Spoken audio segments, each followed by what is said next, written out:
जाएगा, जिसको नहीं आ रहा है उनको आनंद आ जाएगा। गलत लगेगा। आनंद मतलब नहीं, आनंद का मतलब होता है कि आपको हैप्पीनेस मिलेगा, सीख जाइएगा। हाँ, आनंद की व्यक्ति है। सबसे बुरा क्या लगता है हमको, एक बालिका थी, शायद कहानी सुना भी तो आपको, वाई प्रणाम की, हमको लगा कि भाई उसको आशीर्वाद देना चाहिए। हम बोले आनंद में बाबा, कन्या बोलती सर एक बात बताइए। बोले कि हाँ बोलिए ना। बोलिए आनंद के बारे में हमको कैसे पता चला? फिर आनंद के बारे में बोलने से डर लगता है। आई बात करते पहले शुरुआत। देखिए एक वर्ड है राइट, सब कुछ राइट लिखना, राइट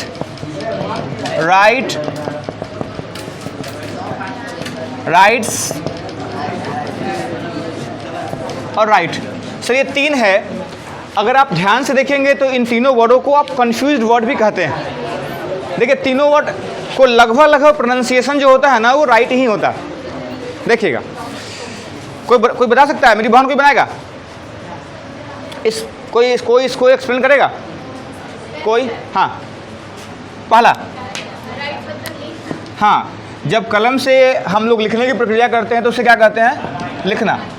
अगर इस पर हम एग्जाम्पल देना चाहें तो क्या हो सकता है? आई राइट ए लेटर हो सकता है ना, मैंने पत्र लिखा। तो लिखने की प्रक्रिया को आप क्या कहते हैं? राइट कहते हैं। तो जब कोई चीज़ लिखा जाए तो उसे राइट कहा जाएगा। ठीक है, अगला बार क्या? इसे राइट भी कहते हैं, लेकिन राइट ही पर इसको राइट पढ़ा जाता है। ये क्या है? हाँ, नहीं, ये राइट।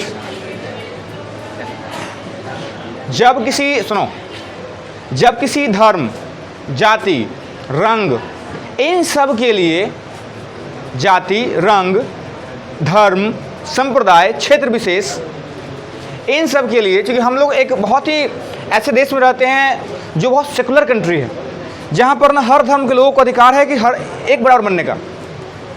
तो जब कोई व्यक्ति विशेष अपने कास्ट क्रेड के लिए, कलर पर, लैंग्वेज के लिए झगड़ा कर लेता है, मारपीट कर लेता है, और ये वायलेंस हो जाता है, वायलेंस मतलब हो गया कि हिंसात्मक हो जाता है, खूना खराबा हो जाएगा, गोली बंदूक सब निकल जाता है। तो ऐसी इस परिस्थिति में हम उसे क्या कहते हैं? राइट कहते हैं। इसका मतलब होता है दंगा। इसको राइट कहा जाता है। इसका हिंदी हो गया दंगा। दंगा का मतलब होता है कि हम मारपीट करने चले जाते हैं, अपने आप को विशेष समझ लगते हैं, किसी और को कम समझ लगते हैं। इस परिस्थिति में दंगा हो जाता है। मूलतः भारत में धार्मिक दंगा होता है, हिंदू मुसलमान के लिए दंगा, आजकल भारत में यही दंगा होता है। ठीक है, अगला वर्ड है सर राइट्स। भारतीय संविधान ने आपको हर एक राइट दिया है। राइट टू स्पीक है आपके पास, राइट टू एजुकेशन है आपके पास, ये कोई छीन नहीं सकता है आपसे, ये भारतीय संविधान आपको दिया है। तो राइट्स का मतलब होता है सर अधिकार होना। जब आपके पास कोई चीज़ का अधिकार होता है, भारतीय संविधान आपको अधिकार दिया, अधिकार आपसे कोई छीन नहीं सकता है, ये इम्पॉसिबल है, नहीं छीन सकता है आपसे। तो राइट्स का मतलब हो गया अधिकार है। अगर आपका उम्र 18 वर्ष हो जाएगा तो आप एलिजिबल हो जाइएगा वोट देने के लिए, आप एलिजिबल हो जाइएगा, आप योग्य हो जाइएगा वोट देने के लिए।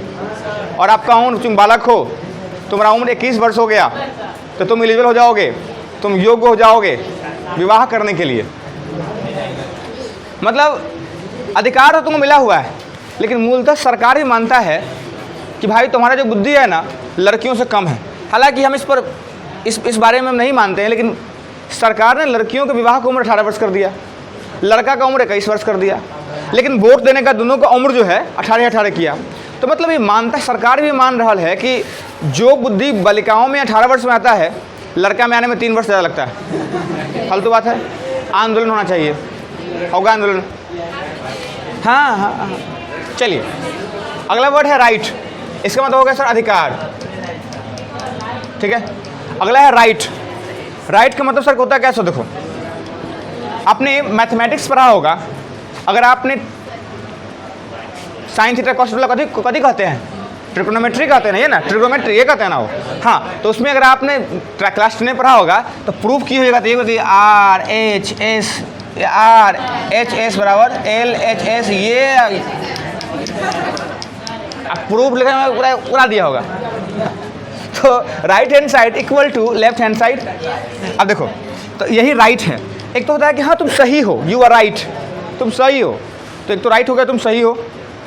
दूसरा राइट का मतलब होता है कि अगर आप मैच वगैरह खेलते होइएगा तो देखते हो ये लोग कहता है कि राइट हैंड बैट्समैन है, तो राइट का मतलब होता है दाहिना, तो दो इसका मतलब होता है, एक होता है सही, एक होता है दाहिना।